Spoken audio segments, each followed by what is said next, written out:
Asturiano, abogado, casado y padre de 3 hijos. Podría ser una buena definición de nuestro invitado de esta noche, pero no podemos olvidarnos de su gran activismo social, que se traduce en que ha sido presidente de la Federación Española de Familias Numerosas o miembro del Comité Federal de la Federación Española de Asociaciones en Defensa de la Vida y de la Pontificia Academia Provita. Entre otras cosas, una trayectoria que le ha llevado a recibir la Real Orden de Isabel la Católica, otorgada por Su Majestad el Rey Don Juan Carlos, o que ha sido galardonado con el premio San Benedetto por su contribución a la construcción de una Europa comprometida con la tradición humanista. Preside el Foro de la Familia en un momento en el que esta institución no está de moda. Hoy visita el plató de Trivium Benigno Blanco. 3 caminos, 3 rutas, gramática para comprender hechos, lógica para razonarlos y retórica para expresarlos. Son 3 de las 7 artes liberales relativas a la elocuencia, cuyo propósito es dar al hombre libre conocimiento y destreza. La confluencia de estas 3 artes da origen al Trivium.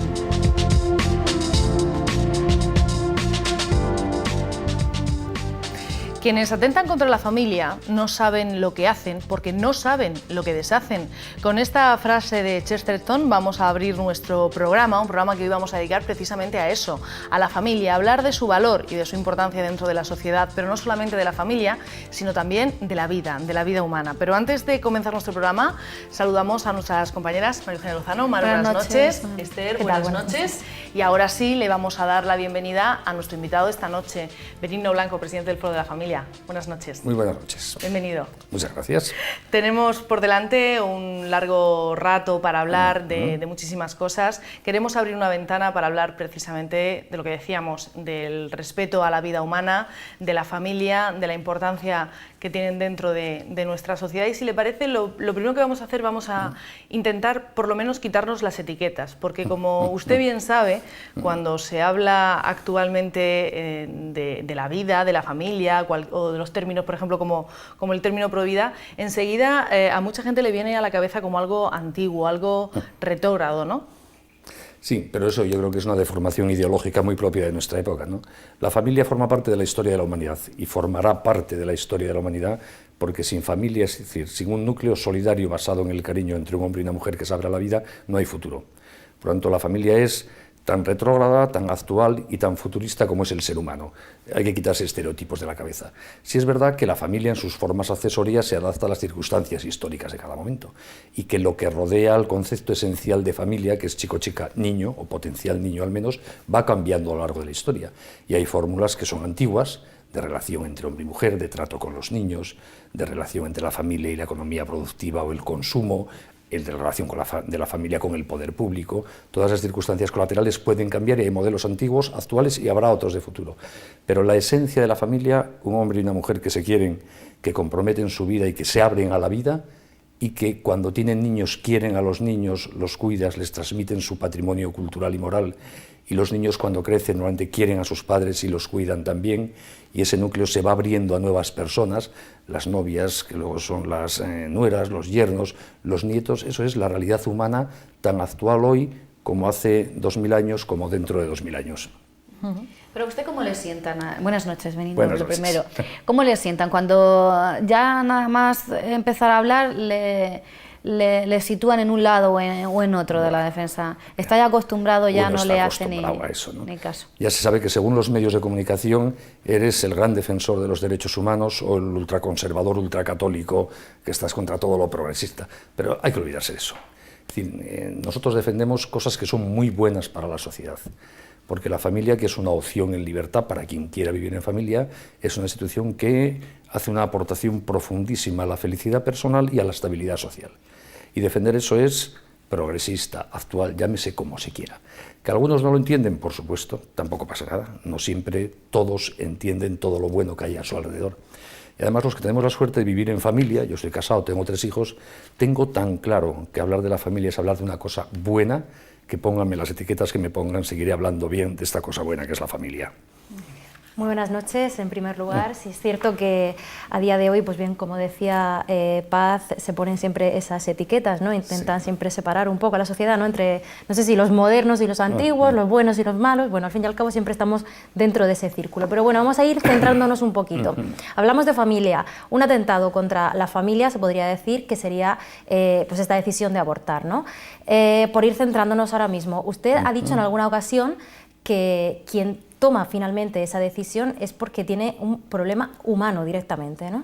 Sí, vamos a ver, el aborto es un atentado contra la vida e indirectamente contra la familia, porque la vida es la gran aportación que hace la familia a la sociedad. Y por eso muchas veces he dicho que una sociedad que no entiende la vida no suele entender la familia. Y una sociedad que no entiende y defiende la familia acaba no entendiendo y defendiendo la vida, ¿no?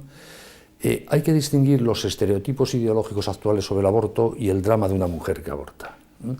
Lo más grave que nos pasa hoy día no es que haya abortos, que es algo que por desgracia ha habido siempre y habrá siempre, como siempre ha habido asesinatos y robos y violaciones, y supongo que seguirá habiéndolo hasta que la humanidad desaparezca, ¿no? Lo grave de nuestra época es que toda una cultura, el ordenamiento jurídico, el poder del Estado, la ciencia, la técnica, las mentalidades dominantes, la opinión pública y sus agentes, se ponen al servicio de legitimar, como si de algo bueno se tratase, algo terrible como es un aborto. El problema de hoy día no es la realidad humana del aborto, que cada aborto es una inmensa tristeza, porque está en juego la vida de un niño y un drama personal terrible de una mujer. Pero hoy día tenemos un problema añadido, que es un problema cultural, político, sociológico, que es la banalización del aborto. Por tanto, hay que enfocarlo de formas distintas. El problema cultural hay que resolverlo en términos culturales, políticos, de actuación sobre la conciencia colectiva. Y luego está el problema de la mujer que aborta. Yo no conozco a ninguna mujer que quiera abortar. Sí me he encontrado con muchas mujeres que, agobiadas por muy serios problemas de tipo económico, laboral, de pareja, afectivo, de rechazo social a su situación de embarazo, no ven otra salida que el aborto.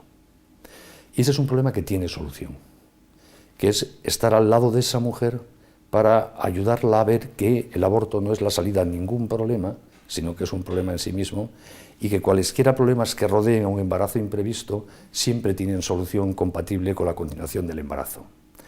Por eso nosotros desde el Foro de la Familia, en este tema de la defensa de la vida, seguimos una doble vía de actuación. Por un lado, hemos promovido la creación de esa entidad que llamamos Red Madre, que es una fundación, gracias a Dios, extendida por toda España, que está formada por cientos y cientos de voluntarias que están disponibles para ayudar, escuchar, acompañar a cualquier mujer que pase por esa situación de creer o plantearse que el aborto puede ser la solución a sus problemas. Y estamos demostrando que eso funciona. El lema de Red Madre es nunca estarás sola. Y estamos comprobando que si no dejas sola a la mujer embarazada, si te pones a su lado, si le dices tus problemas son mis problemas, vamos a resolverlos juntos, la inmensa mayoría de ellas deciden no abortar.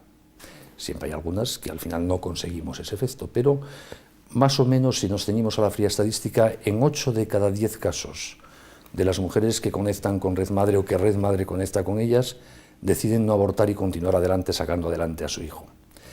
Lo cual quiere decir que la mejor forma de resolver el inmenso problema que supone el inmenso número de abortos que hay hoy día en España, más de 120.000 al año, es que toda una sociedad se desentiende de la mujer.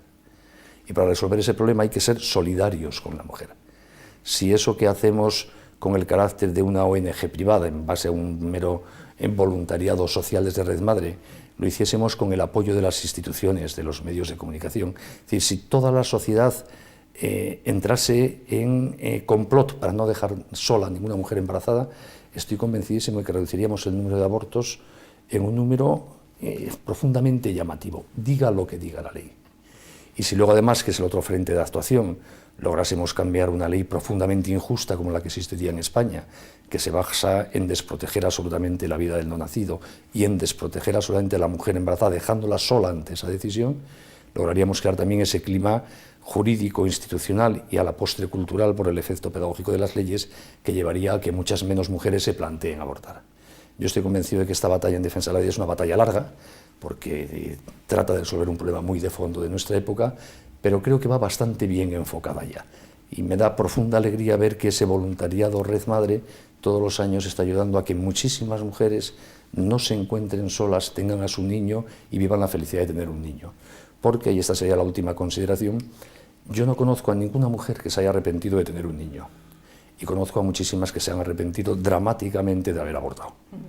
Usted acaba de hacer ahora una distinción. Por una parte está el aspecto jurídico del aborto y por otra parte está el aspecto humano de esa mujer que en una determinada situación se ve obligada a abortar. Si le parece, vamos a distinguir las dos vertientes y vamos a ir por partes. Por ejemplo, en el caso de la mujer que se ve en una situación complicada y se ve abocada pues, o rechazada y no sabe qué decisión tomar, si abortar o no abortar. Ahora mismo en nuestro país esa ayuda o esa prestación se da, como usted acaba de decir, a través de asociaciones, de ONGs privadas como Red Madre. Pero, ¿y el Estado qué aporta? Muy poquito, por desgracia.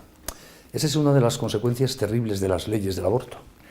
Digamos, cuando una ley permite el aborto en unos casos o con unas circunstancias u otras, en el fondo se desentiende del problema. Por decirlo así, se da por supuesto de modo subliminal que como la mujer ya tiene esa salida para sus problemas, que a nadie tiene más que tomado la preocuparse de ella. decisión ya no hace falta. Por eso las leyes del aborto son injustas con el niño e injustas con la mujer. Porque en el fondo es como decirle, como puedes eliminar a tu niño y resolver tus problemas, no nos pidas a nadie nada, hazlo por esa vía. O sea, si decides complicarte la vida, es problema tuyo, ¿no? Y eso se traslada también mucho a la mentalidad de los hombres, ¿no? Y muchas veces el aborto es fruto de que el padre de la criatura se desentiende y le dice a la mujer, aborta. Y si no quieres abortar, no me plantees problemas, es porque tú no quieres abortar. Con lo cual, por decirlo así, el aborto funciona también como una disculpa egoísta para la irresponsabilidad sexual de los varones. Consecuencia, la ley deja sola a la mujer y genera esa mentalidad de dejar sola a la mujer. Por eso una ley del aborto siempre es injusta con el niño y con la mujer.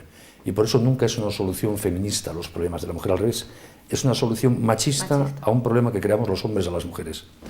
Es verdad que nunca se habla, perdona, del papel del hombre en estos casos, porque también quizá en ese cambio de cultura ellos deberían de implicarse, porque la responsabilidad es de ambos y el hijo que en ese caso se espera también es de ambos, y siempre hablamos de mujer, aborto y de la otra parte que ha ayudado a Así eso. Es. Esa es una de las falacias demagógicas del aborto, ¿no?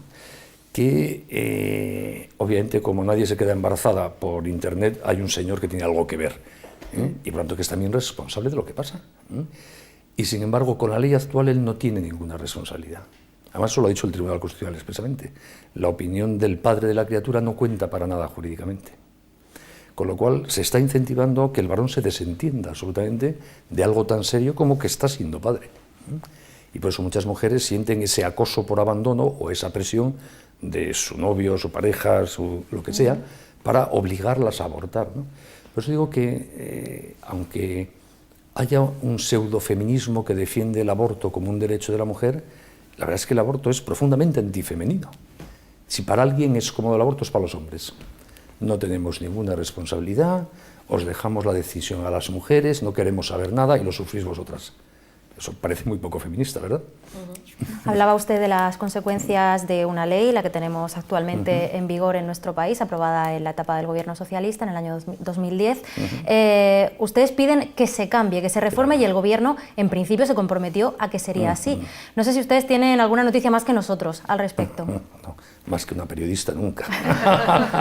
No creo. No. Como es conocido, era un compromiso que expreso del programa electoral del Partido Popular en las últimas elecciones generales, la derogación de la ley del aborto, ¿no? Y luego el ministro de Justicia ha reiterado en distintas ocasiones, incluso poniendo plazos que no se van cumpliendo, ese compromiso de derogar la ley del aborto, ¿no? Yo confío en que se hará, y confío en que se hará muy próximamente. No porque lo diga yo, sino porque han puesto ya plazo para este trimestre no solo el ministro de Justicia, sino la vicepresidenta del Gobierno, Soraya Sáenz de Santamaría, que es de alguna manera la responsable de la agenda política del Consejo de Ministros, con lo cual esos calendarios que se ponen ya con el aval de la vicepresidenta se supone que se van a cumplir, ¿no? Entonces va a ser un debate muy importante porque va a ser una ocasión de que en la sociedad española volvamos a pensar en lo que es el aborto. Lo peor que puede pasar alrededor del aborto es que no se hable de él. Más abandono de las mujeres, más soledad y más despreocupación de todo el mundo, ¿no? Por lo tanto, tiene que ser una gran ocasión en la tramitación de esa ley de reforma de la legislación vigente sobre el aborto, porque lo vamos a pensar qué significa el aborto, qué significa que una sociedad se acostumbre a resolver de forma violenta un problema mediante la eliminación de un niño, qué significa para la mujer este acostumbramiento social al aborto. Por tanto, yo confío mucho en que ese debate sea enriquecedor para la sociedad española. Y luego, si la ley da un paso sustancial, ya sé que no va a dar todos los pasos que a mí me gustaría, pero si da un paso sustancial para mejorar la protección jurídica de la mujer embarazada, para que tenga alternativas al aborto, y si da un paso sustancial para defender la vida del niño no nacido, estaré contento. Y además, digo con satisfacción que me hace ilusión que sea España, mi país, el primero de Europa Occidental que va a intentar recuperar la cultura de la vida en materia de aborto. Porque desde que empezó la ola abortista mundial en el año 73, este es un fenómeno muy reciente, es con la sentencia Roe versus Wade del Tribunal Supremo norteamericano en el año 73, cuando empieza todo el proceso de legalización del aborto en el mundo occidental. Ya era legal en los países comunistas de aquella época, pero en el mundo occidental democrático, hasta el año 73, era una práctica delictiva prácticamente en todos los países. Y a partir del año 73, primero Estados Unidos, luego Gran Bretaña, luego Francia, Alemania, Italia, España en el año 85, van legalizando el aborto. Y hasta ahora ese proceso, siempre que ha habido reformas legales, ha sido para más aborto. Y España va a ser el primer país de este mundo occidental donde se va a hacer, tiene comprometido este gobierno a hacer una reforma legal para más vida. Por eso me ilusiona que España en este sentido pueda ser un país de los primeros que dé el paso de superar la barbarie abortista. Ya lo están haciendo algunos países del este de Europa, de los ex países comunistas. Bajo el comunismo el aborto era libre en todos esos países y en este momento Polonia, Hungría, Chequia, Eslovaquia y algún otro ya están dictando leyes, ninguno que supriman el aborto, pero sí muchas que restringen el aborto e introducen garantías cada vez más importantes en defensa de la vida del niño. España parece que va a hacer eso. Algunos países latinoamericanos en ese momento lo están haciendo. Hay debate muy vivo en todos los países de la América Latina. En unos triunfan las tesis abortistas, en otros triunfan las tesis pro vida. Cuando yo creo que nos incardinamos en un debate en defensa de la vida que está muy de actualidad en todo el mundo y España, repito, puede ser punta de lanza en concreto en la Europa occidental. ¿Y le han consultado? Usted ha trabajado en el Partido Popular, es uno de los mayores defensores pro vida y un experto. ¿Ha trabajado en algún documento con ellos? Antes, si no ahora mismo en la reforma, quizá antes, yo imagino que sí, ¿no? Pues sí, pero vamos, que es natural que sea así. Es decir, usted piense que yo, por circunstancias de la vida, soy amigo personal y conozco a casi todos los ministros de este gobierno y a una gran parte de los secretarios de Estado y sus secretarios. Son amigos personales y a muchos de los diputados. Cuando tengo una relación personal con ellos y hablamos de muchas cosas, de fútbol, de economía y, por supuesto, de la reforma de la ley del aborto. Y algunos pienso que valoran mi criterio y me piden que se lo dé. Y me consultan cosas y yo les doy mi opinión. Luego me harán caso o no, pero por lo menos ocasión de dar mi opinión sí estoy teniendo. Y después de dar su opinión, como usted dice, ¿qué le parece la reforma que plantea el ministro Gallardón? No la conocemos todavía. Los primeros preceptos o casos que pretende plantear la reforma, lo que todos conocemos, ¿no? Lo que se ha planteado, ¿a usted le parece suficiente, no es suficiente? ¿Hubiera preferido que hubiera sido más contundente? Sí. De momento lo que se conoce, evidentemente. Efectivamente. Vamos a ver, para mí, el modelo ideal de legislación sobre aborto, y aquel que me gustaría que haya en mi país, y por el que trabajaré hasta que me muera, o hasta que tenga fuerzas por lo menos, es el de conseguir una ley que proteja el derecho a la vida del no nacido, sin excepción de ningún tipo, como se protege el derecho a la vida de los ya nacidos. Porque yo en materia de derecho a la vida no distingo entre seres humanos. Creo que todo, sea cual sea nuestra edad, la fase intrauterina o posuterina, nuestro estado de salud, nuestra raza, nuestra condición, si somos hombres, mujeres, sanos, enfermos, me da lo mismo, todos tenemos el mismo derecho a la vida. Por tanto, mi modelo ideal es una ley que proteja siempre y sin excepción de ningún tipo la vida del no nacido. Y a la vez, una ley que proteja siempre y sin excepción a la mujer embarazada para que ninguna esté sola ante los problemas derivados de un embarazo imprevisto. Por tanto, quiero una ley que proteja sin excepciones a los dos polos que pueden ser víctimas del aborto, el niño por nacer y la mujer embarazada. Dicho eso, entre la ley actual que desprotege a los dos radicalmente, al niño y a la mujer, y mi modelo hay un largo recorrido, que me gustaría que el gobierno lo recorriese entero al 100% de una tacada. Me temo que no va a ser así. Por lo tanto, lo que va a hacer el gobierno no es mi propuesta, pero si se hace lo que ha anunciado hasta ahora el ministro de Justicia, va a ser un paso muy relevante hacia mi propuesta, y en esa medida yo lo aplaudo. Lo aplaudo no como el ideal definitivo que a mí me gustaría, sino como el paso que es hacia lo que a mí me gustaría. ¿Qué cosas ha dicho el ministro que a mí me suenan muy bien? pues ha dicho que va a desaparecer el llamado sistema de plazos, que es la desprotección desde el punto de vista jurídico absoluta y sin matiz de ningún tipo de la vida del no nacido durante un determinado periodo, los primeros meses de embarazo. Y se va a volver a un sistema que va a considerar que la vida del no nacido debe ser protegida en todos los casos y que por tanto va a volver a configurar el aborto como un delito, aunque luego va a permitir que no se penalice ese delito en algunos casos, que es el modelo conceptual de la ley que estuvo en vigor en España entre el año 85 y el 2010. Ese ya es un paso muy importante. Luego, además, el ministro ha dicho que en esos casos de no penalización se van a tomar las cosas en serio. Como ustedes recordarán, entre el 85 y el 2010 en España había 3 supuestos no punibles. La terminología popular, despenalizados. Técnicamente es despunibilizados, porque no están despenalizados sino excluidos de la pena. Pero bueno, vamos a mantenerlo despenalizado para no liar a nuestros oyentes con términos muy técnicos, ¿no? Entonces, esos 3 supuestos eran graves enfermedades en el feto, violación como origen del embarazo o un grave peligro para la vida o la salud de la mujer de continuarse el embarazo.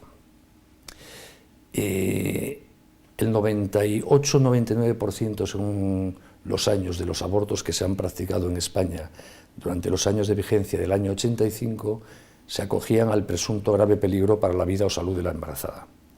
Entendiendo además en el 99% de esos 98-99% de abortos que existía un grave peligro para la salud de la embarazada cuando el embarazo era no deseado, porque se consideraba que eso era un grave peligro para la salud psíquica de la madre. Dicho de otra manera, al amparo de una ley, la del 85, que teóricamente solo permitía abortos en casos de graves conflictos médicos, se produjo un inmenso fraude de ley y se practicó el aborto libre convertido en un puro negocio mercantil en las clínicas privadas que a cambio de dinero consideraban que bastaba querer abortar para estar ante un grave conflicto para la salud psíquica de la madre. Si el gobierno, ahora que va a volver a ese sistema de casos conflictivos, no introduce mecanismos que impidan que ese fraude de ley se dé de nuevo, el paso que se va a dar no serviría para nada.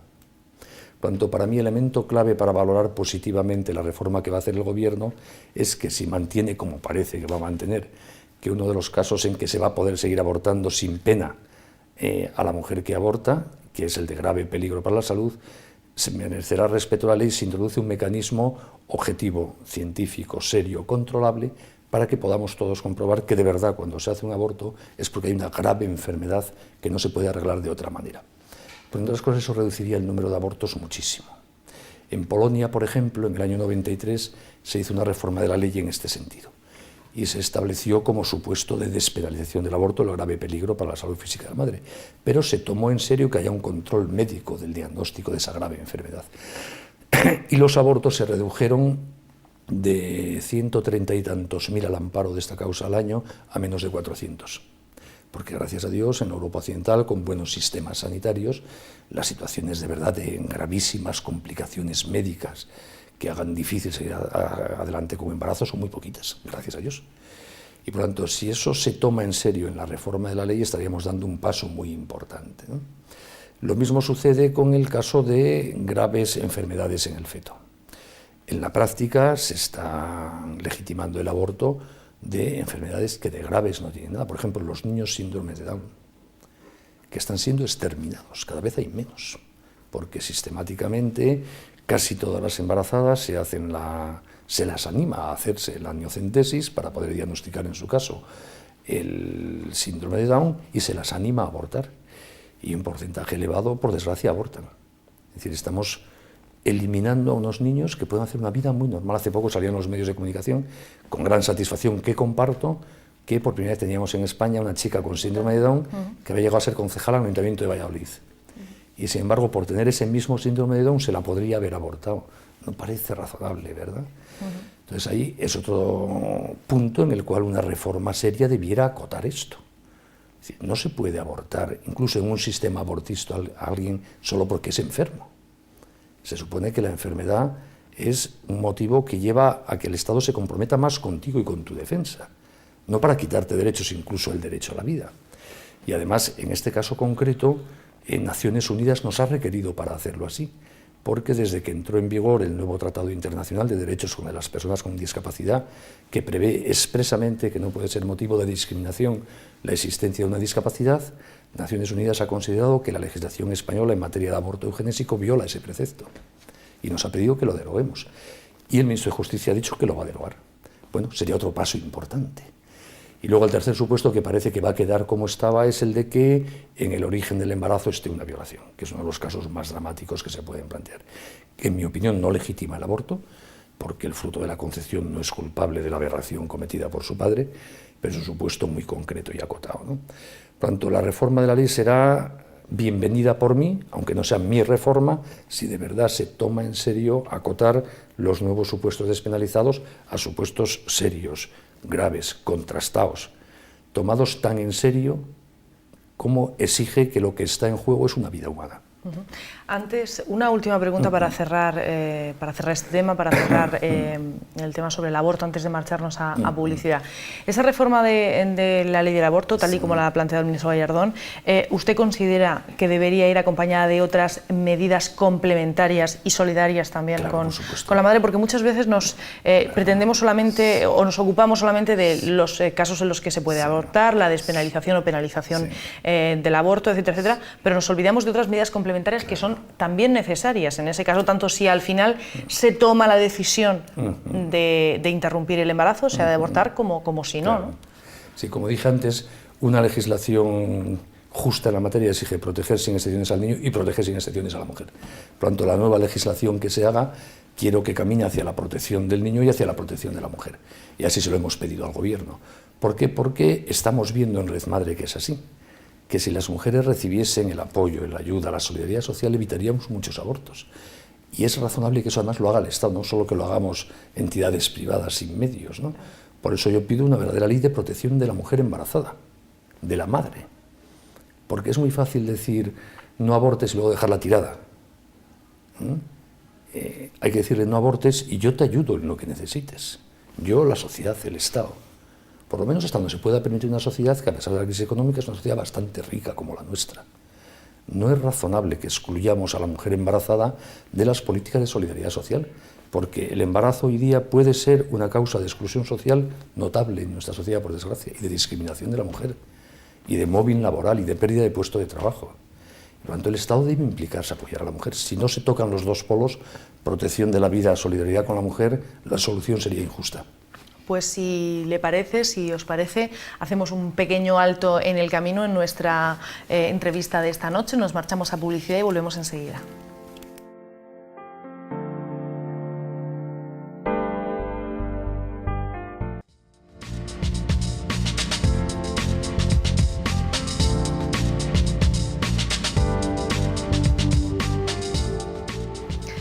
Continuamos en Tribune. Esta noche estamos hablando con Benigno Blanco, con el presidente del Foro de la Familia. Hemos dedicado la primera parte de nuestro programa a hablar de la vida humana, de la protección a esa vida y sobre todo de lo que se nos avecina más en el tiempo, que es esa futura reforma de la ley de aborto que plantea el Gobierno. Ahora, si le parece, vamos a centrar esta última parte del programa en hablar precisamente de la institución a la que usted defiende, que es la familia.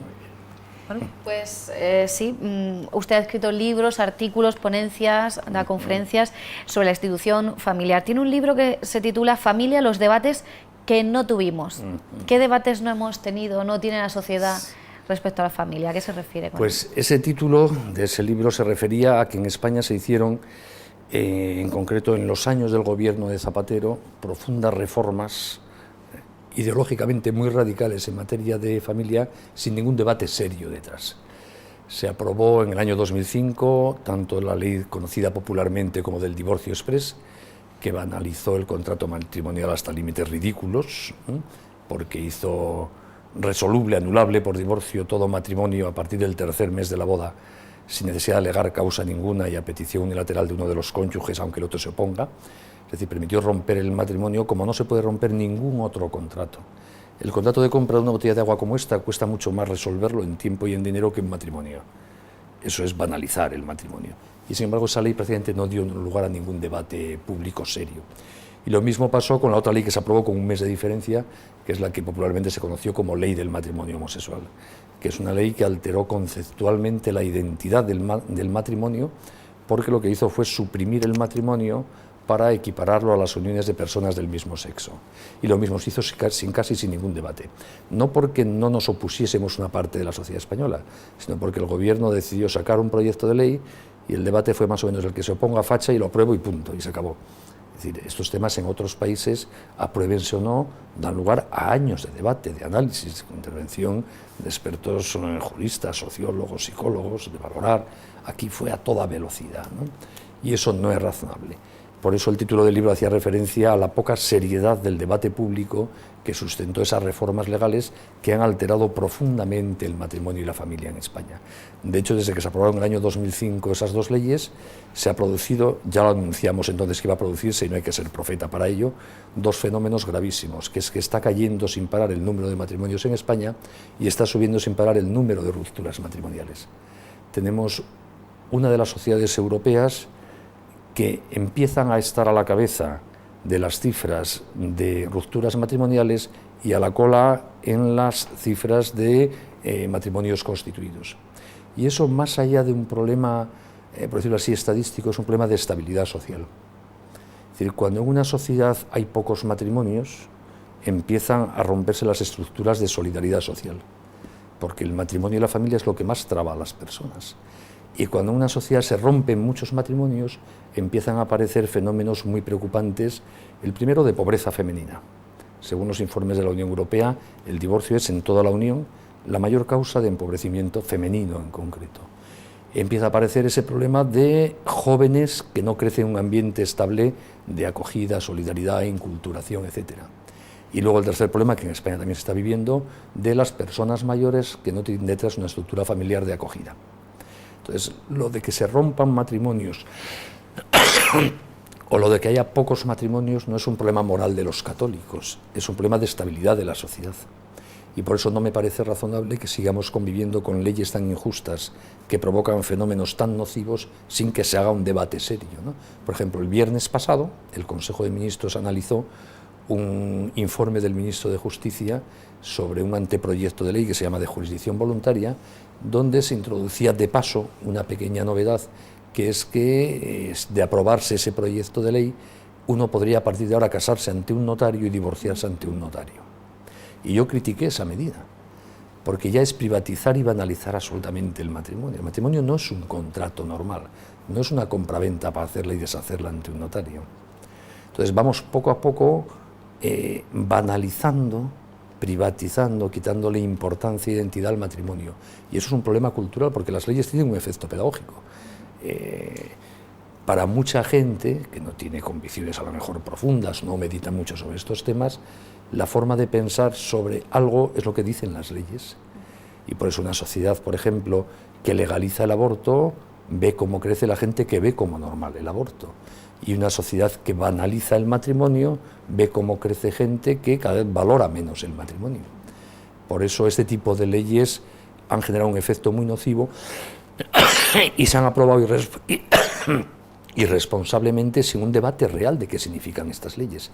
Y yo le pido al gobierno, lo he pedido reiteradamente, no me ha hecho ni caso, a diferencia de que lo que parece que en el tema del aborto algún caso por lo menos lo van a hacer, pero en este tema no estoy viendo en este gobierno ninguna sensibilidad hacia ese problema tan serio, que es que en España estamos destruyendo poco a poco las estructuras básicas de socialización que son los matrimonios y las familias. ¿Y no cree que además uno de los principales problemas o un grave problema que tiene la familia en este país es que le falta como el entramado que debe dar también el Estado, la red en la que una familia pueda desenvolverse? ¿Qué ayudas, qué protección se le da a la familia, qué incentivos se da a una familia española? Prácticamente ninguno. Es que habrá gente que quiera ser familia numerosa, gente que quiera formar una familia, pero si culturalmente no estamos un poco encaminados a eso, una gente joven en el paro, totalmente fuera del sistema, ¿cómo se va a plantear en formar una familia? ¿O cómo afrontar impuestos, gastos, crisis? Que no todo se tiene que reducir a lo económico, pero un Estado que un Estado maduro, un Estado que proteja a sus ciudadanos, en alguna manera, si quiere seguir teniendo los pilares de la familia funcionando, debe de hacer algo, que no sean... Te voy a proponer que seas portavoz del Foro de la Familia. Sí, sí, no, está muy bien explicado, claro. No, es verdad. Estadísticamente, en términos económicos, España está a la cola de la Unión Europea en materia de porcentaje del PIB gastado en protección de la familia. Estamos a la cola. Creo que estamos literalmente el tercero por la cola, superamos a 2 países muy pobres de la Europa del Este recién incorporados a la Unión Europea. Luego hay que decir que los gobernantes españoles desde hace mucho tiempo no se preocupan de verdad de crear políticas activas de apoyo a la familia. ¿Por qué es así? Yo creo que por varias razones. Una de ellas es que hasta hace muy poquito la familia en España podía darse por supuesta. Éramos una de las sociedades más familiares de Europa. Pero ya, por desgracia, como fruto de esas leyes a las que me he referido, entre otras cosas, ya no es así. Por lo tanto, ya no es posible, si quieren ser serios, que los gobernantes den por supuesto que la familia existe, es estable y funciona en España. Hay que ayudarla y protegerla. Y luego, además, en el resto de Europa es que está de moda proteger a la familia. Cualquiera que haya seguido, por ejemplo, la última campaña electoral alemana, la que ha vuelto a ganar Merkel, la línea de trabajo en que más ha insistido Merkel, aparte del tema de la estabilidad presupuestaria, ha sido las políticas de protección a la familia. Está obsesionada, si queremos utilizar esa palabra. ¿Por qué? Porque se da cuenta de que Alemania tiene una crisis demográfica como la que tiene España y no es viable en el futuro si no empezamos a proteger de nuevo el sitio ecológicamente más idóneo para que nazcan niños, que sigue siendo la familia. Y lo mismo ha pasado en Francia, en Gran Bretaña. Cameron, en la última campaña electoral, ha hablado muchísimo de la familia.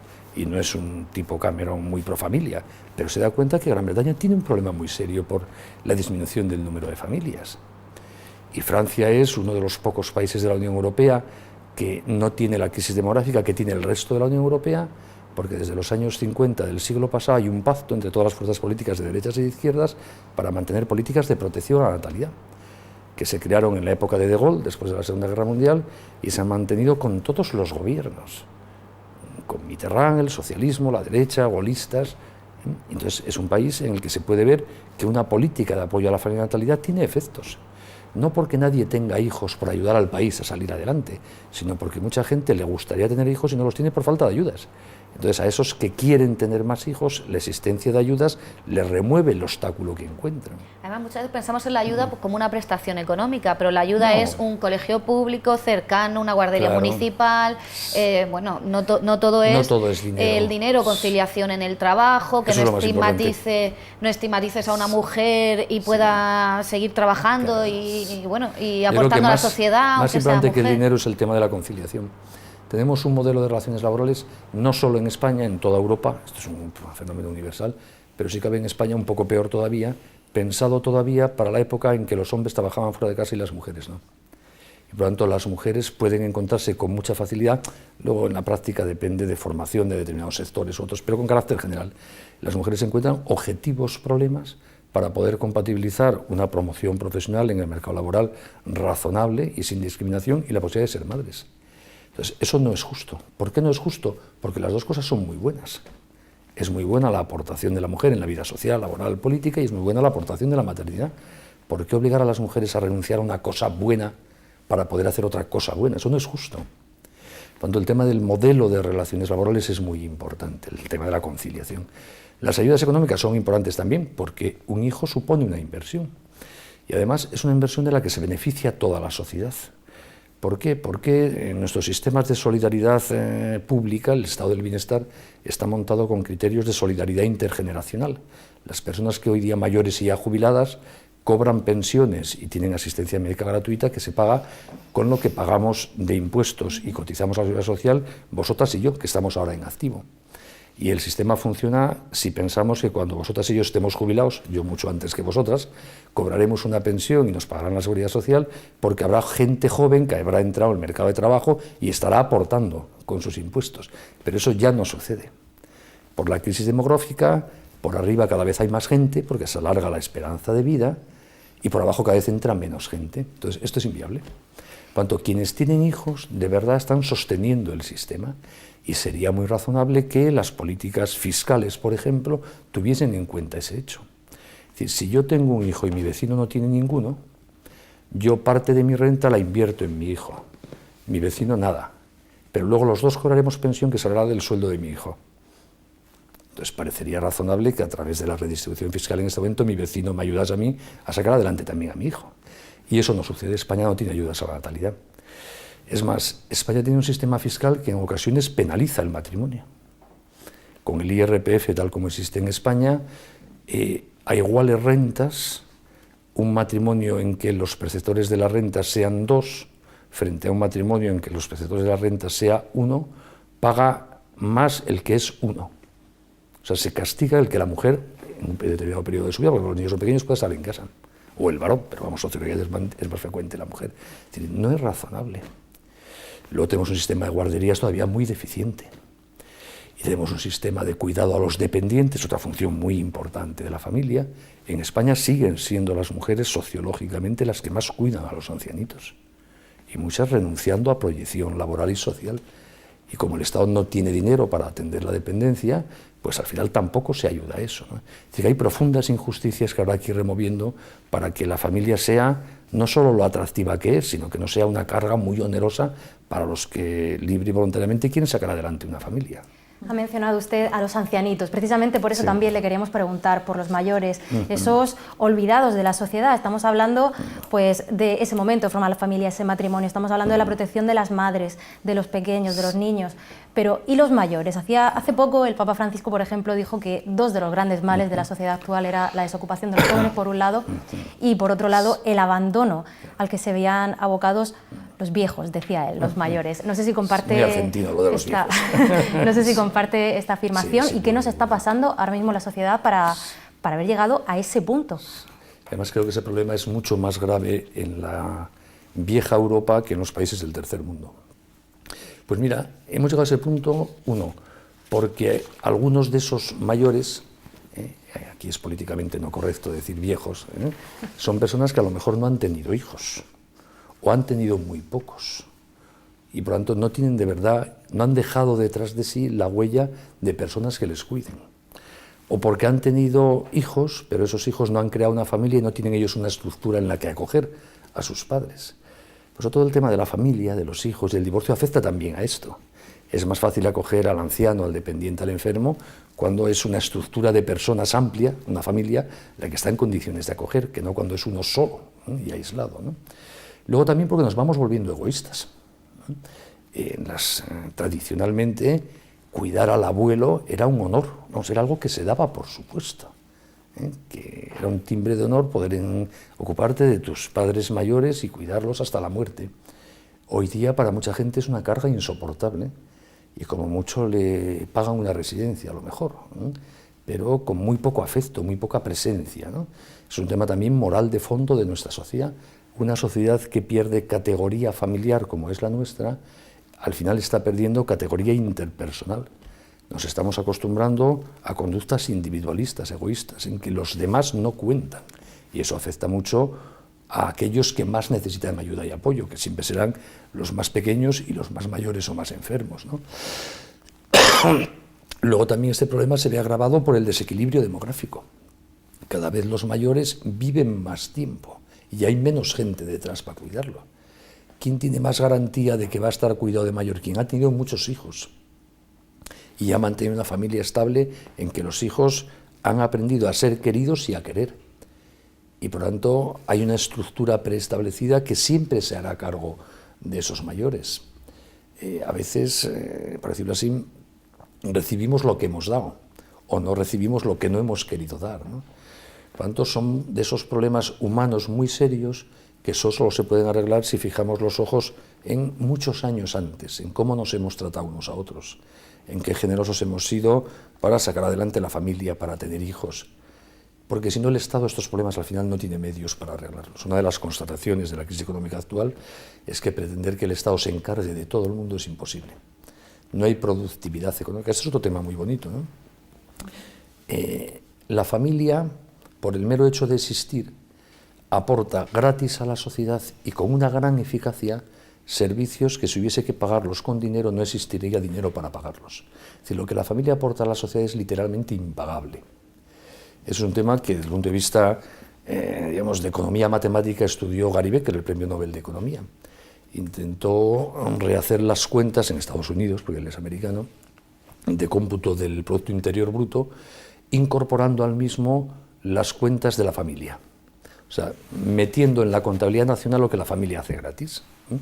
pues eso, hora de una mamá cuidando a un niño, pues hora de empleada, de puericultora en el mercado cuidando a niños, hora de nieto cuidando a su abuelo, pues hora de asistente social que cuida a un ancianito, y así con todos. Y hubo rápidamente que abandonar esa línea de trabajo porque se vio que no había dinero para eso. O sea, sumando toda la masa monetaria de la economía nacional, no surge dinero suficiente para pagar eso que hace la familia gratis. O sea, la familia aporta algo literalmente impagable. Y además, eso que aporta lo hace mucho mejor que el Estado. Se cuida mucho mejor en familia por cariño que en instituciones burocráticas estatales. Por tanto, cuando fracasa la familia, porque no existe, porque se rompe, y el Estado subsidiariamente tiene que suplir a la familia, eso le cuesta un potosí al Estado y además lo hace mal. Por eso, y esta es una frase de Cameron, el primer ministro británico actual, es mucho más razonable que el Estado invierta en fortalecer a la familia, porque si no luego tendrá que invertir mucho más en suplir a la familia cuando ésta fracase. Y yo creo que en España habría que hacer esta reflexión también. Por eso me parece muy triste que en España no se hable de la familia entre los políticos. Llama la atención. Cameron habla de la familia.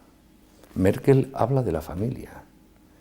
Aquí parece que es un tema tabú. Aquí parece que Franco hubiese inventado a la familia. Y cuando mencionaba a la familia fuese franquista. La familia existe mucho antes que Franco. Dejémonos de tonterías estúpidas. Por tanto, hay que hablar de la familia, que es la gran benefactora social.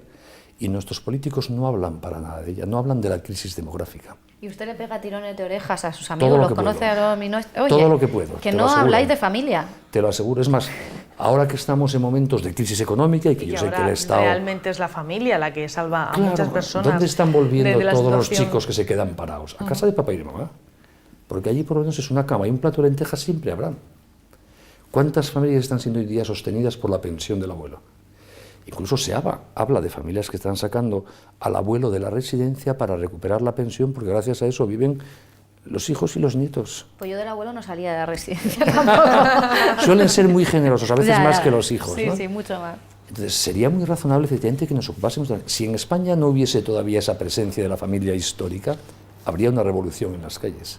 ¿Os creéis que un país puede vivir sin una revolución callejera con más del 50% del paro juvenil y con más del 25% del paro global, si no estuviese la familia para acoger a esa gente? La familia es la gran benefactora de la sociedad. Y por supuesto que les tiro de las orejas a los políticos. Y además les digo, no seáis estúpidos, con perdón, porque es que hablar bien de la familia no cuesta ni dinero. Doy por supuesto que ahora no es el mejor momento para sacar de las arcas públicas ayudas, pero ¿qué le costaría al presidente del gobierno dar las gracias a las familias españolas por esta labor social que están haciendo? ¿Y cómo se agradecería un mero gracias? Eso no quita que no deba darnos dinero también, pero empecemos por dar las gracias, ¿no? A veces o damos... por mencionarla en los discursos. Por mencionarla, efectivamente, a eso me refiero, ¿no? Reconocer que es una realidad social muy buena, igual que cuando hay una tragedia. Todos nos llenamos la boca justamente elogiando a los voluntarios que han ayudado a sacarla adelante. Este verano hemos vivido la tragedia del accidente ferroviario en Santiago de Compostela. Todos los políticos han dicho, y bien dicho, que gracias a aquellos vecinos que ayudaron en aquel momento de la tragedia a sacar a los enfermos. Pues la familia es ese vecino que habitualmente y en silencio está ayudando a todo el que tiene problemas. No podíamos por lo menos eso, darle las gracias, decirle, bendita seas familia por estar ahí. Pues parece que ni eso conseguimos de momento. Hemos hablado de los mayores, a los que en nuestra sociedad actual muchas veces desasistimos. Sí. Hemos hablado también de esos jóvenes en una situación complicada, que no encuentran trabajo, que vuelven a casa. Pero ¿y de la primera generación de jóvenes? ¿Qué educación les estamos dando? ¿Qué educación está recibiendo? ¿Qué le parece a usted la famosa Ley Wert? Pues me parece, vamos a ver, en general las novedades que introduce están bien orientadas, pero son muy poquitas y muy pobres. Mi gran crítica a la Ley Wert es que se está perdiendo una ocasión histórica de hacer la reforma en profundidad y estructural que exige el sistema educativo español. España es, y eso es público y notorio, ahí están los datos del informe PISA y de la OCDE, tenemos el mayor nivel de fracaso escolar de toda la OCDE. Más de un 30% de los escolares españoles no obtienen el certificado de educación secundaria obligatoria, que es lo que se considera el mínimo legal para moverte en la vida, por eso es obligatorio. Pues un 30% de nuestros chicos no consiguen ni eso. Eso es insoportable para una sociedad. Y luego tenemos un problema sociológico y moral. Cada vez dentro de la juventud española crecen más conductas patológicas de promiscuidad sexual, de consumo de drogas, de alcohol, de violencia. Por tanto, tampoco estamos haciendo buenos ciudadanos de ellos.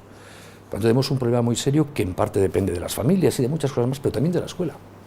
Entonces, por lo tanto, tenemos un sistema educativo que es malo porque no consigue el objetivo que tiene que conseguir. Luego podemos discutir cómo sería bueno, pero por lo menos constatemos que lo que tenemos no funciona bien, ¿no? Además, yo creo que cualquier padre de familia que se le pregunta hoy día te lo dice, es decir, que está muy preocupado con la escuela de sus hijos, salvo a lo mejor los que pueden pagarse un colegio estupendo y maravilloso, pero no es el normal de los ciudadanos españoles, ¿no? Por lo tanto, que en un momento de profundas reformas estructurales y con una mayoría absoluta en el Parlamento, el ministro Wert se limita a hacer una pequeña reforma, aunque está bien orientada, repito, en lo que reforma, me parece perder una ocasión histórica. ¿Y en qué habría que reformar en profundidad, en mi opinión, el sistema educativo español?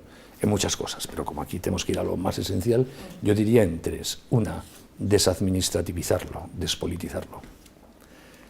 La educación es un derecho de los ciudadanos, dice la Constitución y el sentido común.